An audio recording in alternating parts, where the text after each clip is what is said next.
Coming up next on Arizona Horizon, we'll hear about the budget and other legislative issues from minority leadership. We'll find out about a study on how to turn food waste into energy, and we'll check out a photography exhibit that features rich, subtle tones. Those stories next on Arizona Horizon.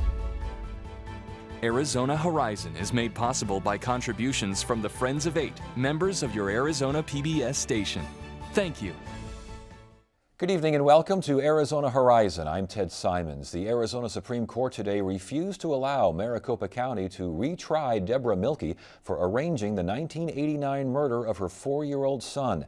Mielke spent 23 years on death row, but in 2013, her conviction and death sentence were overturned by the Ninth Circuit, citing, quote, egregious prosecutorial conduct. The case was returned to the state, where an appeals court dismissed the murder charge, which led to an appeal by Maricopa County to retry the case. Today, the state Supreme Court turned down that appeal. Mielke has filed suit against Phoenix and Maricopa County for malicious prosecution. She is now a free woman. The 2 men convicted of actually committing the murder remain on death row.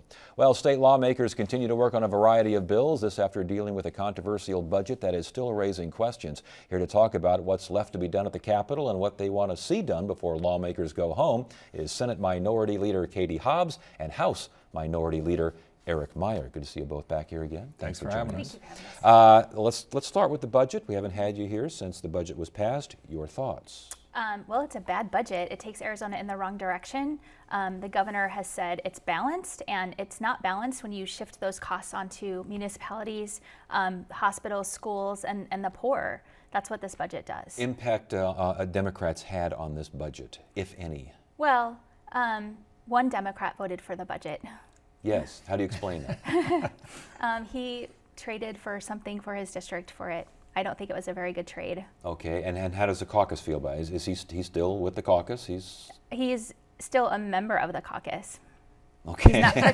He hasn't participated in caucus activities. Oh, interesting. All right. Your thoughts on the budget?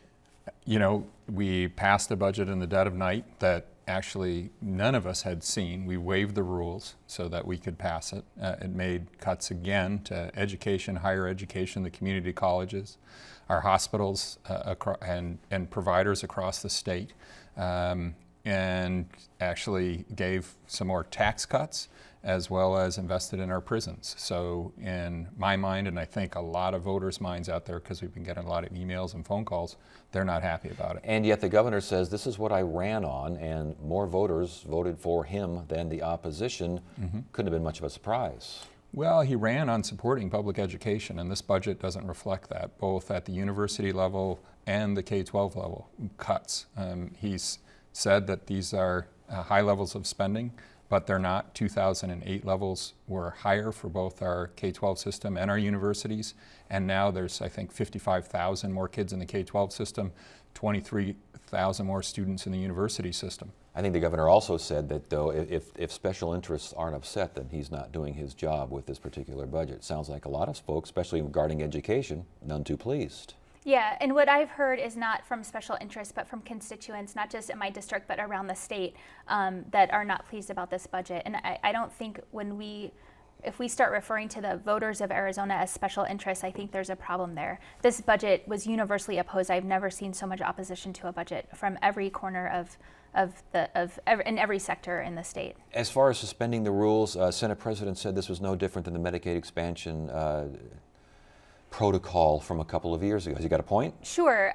You know, this is the way we do budgets at the legislature. That doesn't mean it's the right way that we should do a budget. This is the most important document that passes through the legislature. It reflects our values and priorities as a state.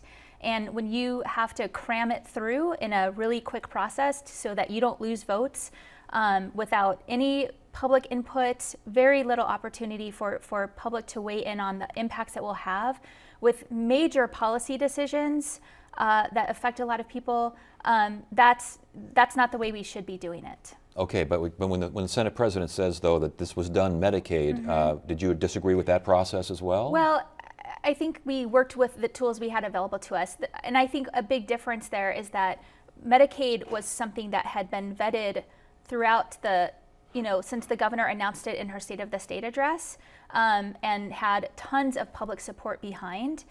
So it was a much more popular policy in terms of enacting it. And as far as an all-night session, again, Senate President says we went through this with Medicaid. What's the problem? Well, we weren't in charge back then either. I mean, we've been in the minority the whole time. We have asked for changes for more openness and transparency. We've asked for the committee hearings like we used to have 15 and 20 years ago, where things were vetted in, the Education Committee for Education, Healthcare Committee for Health. And we've moved to this process that neither Katie or I have control over. We did support that budget because it was a good budget. It passed the Medicaid expansion. But again, we weren't in control of the process. As far as budget fixes, are any bills out there that need to readdress things? Well, I think there is supposed to be a trailer bill being worked on because this happened so quickly. There were problems. Some of them relate to funding of the Supreme Court, for instance. It's unclear how that's all going to happen. Again, we haven't seen that bill, but it looks like we're probably going to finish up within the next couple of weeks, so we should probably be hearing about it shortly. You expecting a trailer out of this? Yeah, we haven't seen any what it looks like or anything. But yeah, clearly there was mistakes made in the rush to get it out. So as far as other bills out there, I noticed that there was a bill to create the lieutenant governor position, and Democrats voted no. Didn't Democrats support this in the past? And if so, what has changed? I haven't had a chance to really look at the bill, but in my understanding is that it doesn't. Previous attempts have tried to replace the Secretary of State, and this one is creating a whole new elected office over the Department of Administration. And it went through the House, so Eric might have a better answer of why the Democrats voted no on it. Yeah, so it put whoever the lieutenant governor was elected in as director of the Department of Administration. So I think that was the concern. This person may be able to run a great campaign along with the governor, but they may not have the experience to do that job. Is that enough to offset the concerns regarding lack of continuity with a Secretary of State succeeding to a governor's office? Well, it was in this case for most of my members in the caucus. So I don't know that this is better or worse. I think the idea that they'd be running one of the large agencies in the state was the issue. Back to the budget real quickly. I know that the governor got $24 million to back loans for privately owned charters, but we still don't have the details on. What have you been hearing about this? So we were kind of waiting to see a proposal that came out of his office, and his office announced today that they don't believe they need legislative authority to create their plan. So we just appropriated $24 million for this whatever Access Our Best public school fund, with really no oversight about how that fund's going to be created. So they're going to try to create it, I guess, through executive order without legislative approval, is what it sounded like from his announcement today. And again, this allows charters to get the lower interest rates by way of the state credit being the backing. Right. Thoughts? Well, it could be unconstitutional. There's a gift clause. We aren't supposed to be giving away state assets to corporations, which this is, in my mind. Secondly, you look at all the things that we cut, and whether it was K-12 education, funding for the neediest kids, child care subsidies, that $24 million could go back into the classroom, for instance, somewhere, or help to pay down the inflation lawsuit. And instead, it's been, kind of sucked out of the budget, put in a special account that the governor has control over. And in my mind, that's not what the people of Arizona want. They want teachers in their classroom. They want their kids to be safe on their streets. They want their kids to have food. And he didn't do that with these dollars. Last question. Everything we've talked about tonight, obviously Democrats are in opposition and they're not happy with what's gone down at the Capitol. And yet the governor won rather handily, and lawmakers, most lawmakers won rather handily.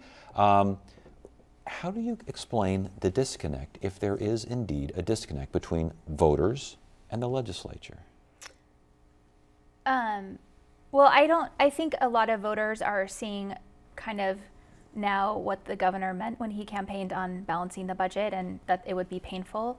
I don't know that a lot of voters are really happy with that. A lot of the folks on the majority side are really happy with the conservative budget that they were able to vote on as well. I think I would love to see a poll right now on Ducey's favorability among voters. Indeed, but we just got through an election campaign, and it really wasn't all that close. And the governor has had his budget out for weeks, he said before, so no one should have been surprised by the end result, which was similar to what he originally planned.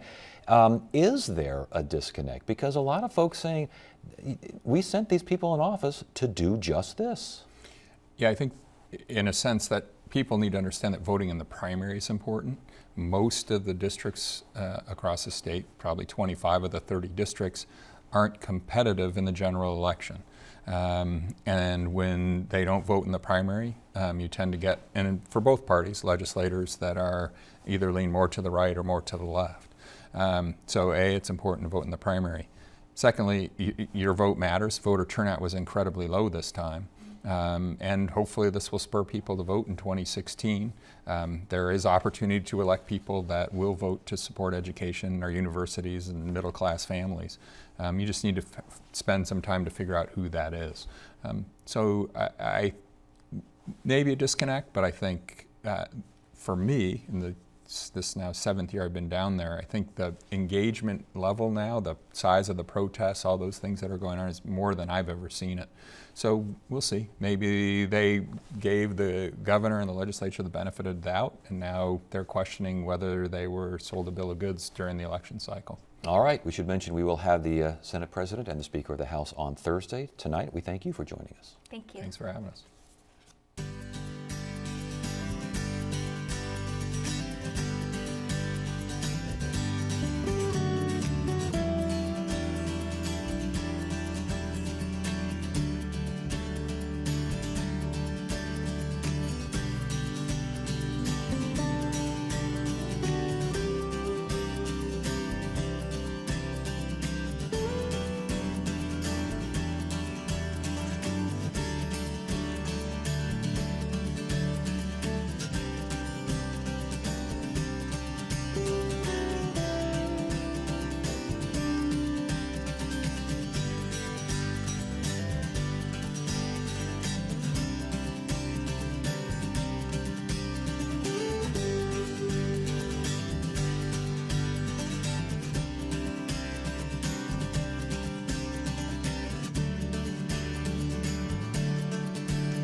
Tonight's Focus on Arizona Sustainability looks at how the city of Tempe is teaming with ASU for a study that will analyze ways to turn food waste into renewable energy.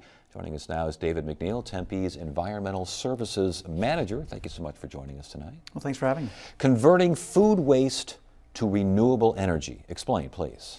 Well, this process happens, it's a process called anaerobic digestion. So bottom line, when you think of taking rich organic matter and turning it into energy, it's done through a process that's depleted of oxygen, and microbes that essentially digest food or organic matter in the absence of oxygen produce gas. Same thing happens in our large intestines. Same thing that happens in this type of facility happens in our large intestines. You have organic matter, bugs create gas, not always at the most opportune times, but in this case we're talking about an industrial scale type of process where gas is created and you capture that gas and you can use it as renewable energy in several different ways. Okay, so removing oxygen, you got the digestive bacteria, you break it down, this biogas is produced. How much biogas can be produced by, I don't know, a chicken sandwich? I mean, give me the idea of food waste and how much gas can be produced. Well, and I think that varies depending on the source. Different types of food waste have different concentrations of organic matter and different energy potential, and that's one of the things that this study will look at. Is we will survey the different food sources that are available to us in Tempe and try to quantify quantify how much gas we can produce. With those results, we can determine exactly what type and size of facility we might construct, how much gas we can produce, the value of that gas, and how long it would take to pencil out an investment. So the idea is to look at going as far as building a facility or using an existing facility to kind of focus and concentrate or collect? Those are two opportunities. In fact, what the study and what the partnership with ASU will do in the end will kind of pencil out three different options. And it might be using existing infrastructure, but more than likely it'll be constructing new infrastructure at different locations using varying forms of technology that are out there and determine exactly what that facility would look like. It might not be that it would provide an adequate return right now, right. But the information we gather over the next 8 to 12 months will ultimately allow us to revisit this opportunity in the future as energy prices change, as technology prices change, and as costs associated with capturing and the logistics behind capturing this food waste change. Isn't a little bit of this used in wastewater treatment plants as well? That's precisely where it's happening already, and there are many communities out there nationwide who use existing or excess capacity in sludge digesters. When you take wastewater at a sewage treatment plant, you separate the water component and the sludge component. You take the sludge and you put it in an anaerobic digester, exactly, and bacteria break it down to lessen the quantity so it can be more easily disposed of, and that creates gas. And many cities in the nation are actually inserting food and fats, oils, and grease and other organic matters into that process to boost the energy production. And we hear about shade tier mechanics that are getting their old diesel engines and make them smelling like French fries when they're running up and down the street. Same kind of idea there? Or is that a whole different kind of process? That's a different process. Typically that happens when you've got a vegetable oil that you capture before it's actually part of the waste stream, and it requires much less processing. Okay, all right. But very similar. So no microbes, no digestive, anaerobic, whatever it is. Right. Okay. How are you going to procure all this food waste? Well, that's one of the things that we're going to look at through the study, and one of the things that's really unique about Tempe in terms of being able to do this, being able to look at this opportunity is many people don't think of Tempe as an industrial city, but we really do have a lot of industry. We have roughly a third the number of large industries that the city of Phoenix has, despite having only 1/10 of the population and 1/10 of the area.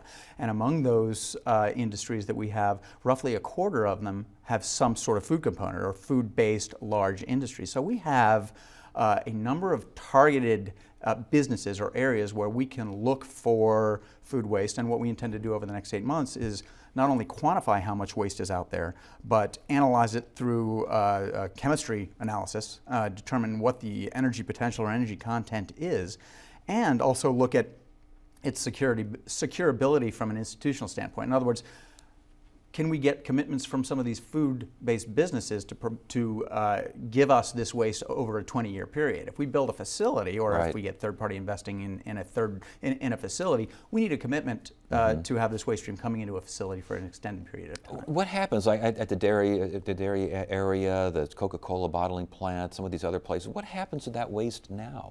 Well, that waste is typically carried off-site, and I think that some of those industries are shipping it off to folks who do some sort of recycling, but it's to my understanding it's quite a distance away. I know that some of the waste is sent to Buckeye, some of the waste is sent to Maricopa. The opportunity to not only turn it to renewable energy, but do it in kind of a closed system within Tempe would be a great opportunity. And some of our businesses have asked us when we're going to explore these. Interesting. All right. Well, that's encouraging. Okay. So and as far as this biogas, once you get it done, once you have the gas is there, it's available for use.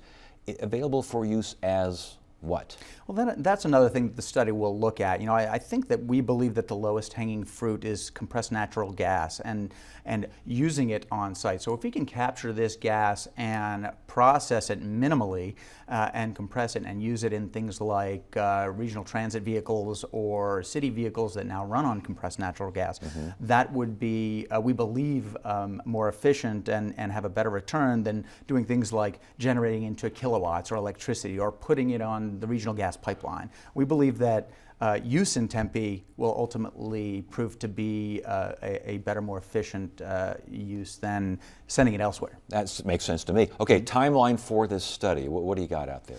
Okay, so over the next 8 months, 8 to 10 to 12 months, we plan on having not only a map which will point to where our food waste sources are, how much waste there is in each of these locations, what the energy content is, but also having a map that will give us an opportunity to look at different siting options and what different combinations of this waste could produce in terms of energy. And we plan to have that that product done by, I would say, mid-fall. All right. Well, by then we may ask you back and get some more information. Good to have you here. Well, thanks for very much joining for us. having me.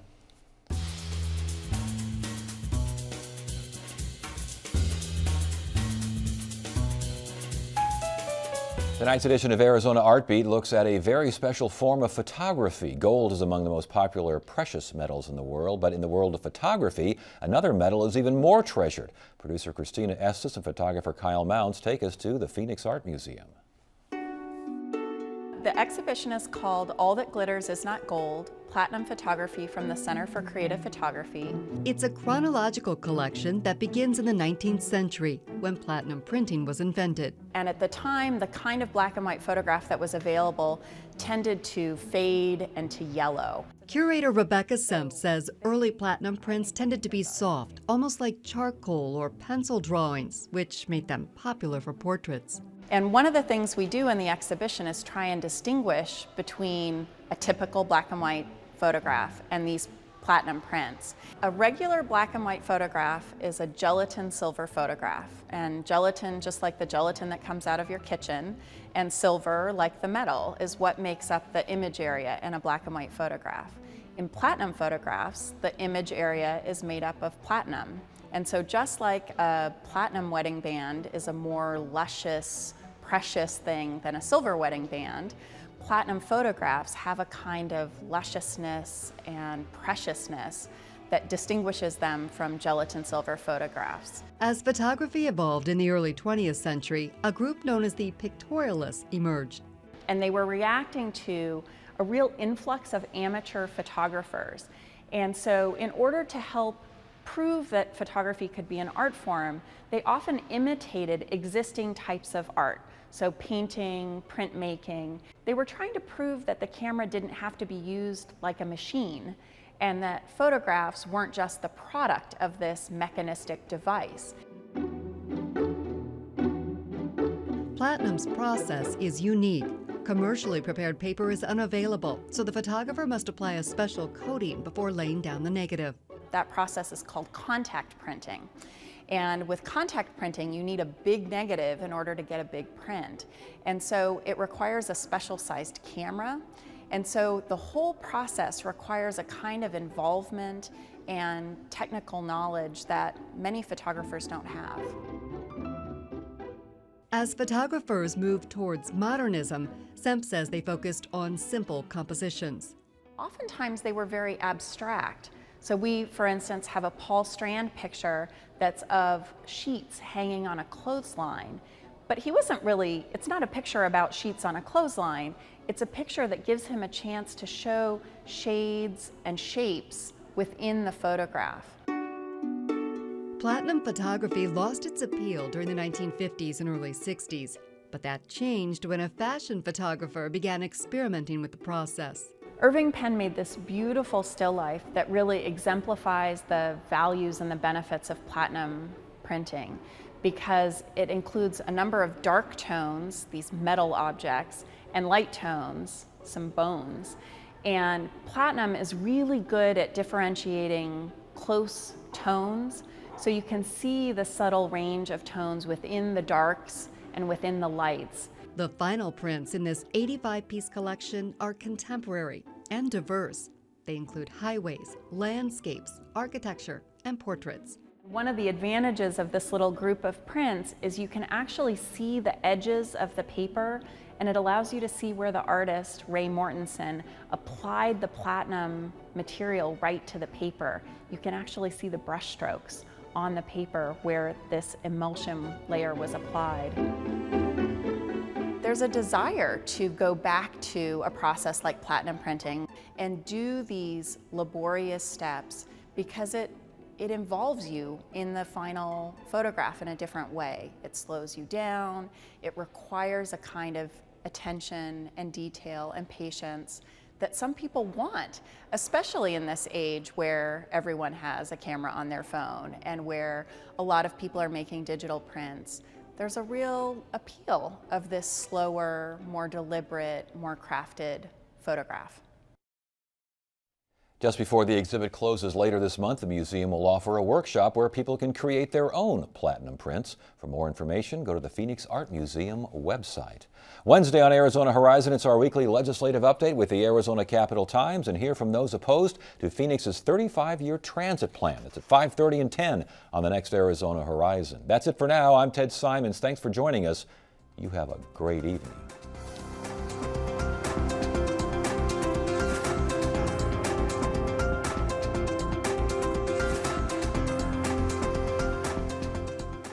Arizona Horizon is made possible by contributions from the Friends of 8, members of your Arizona PBS station. Thank you.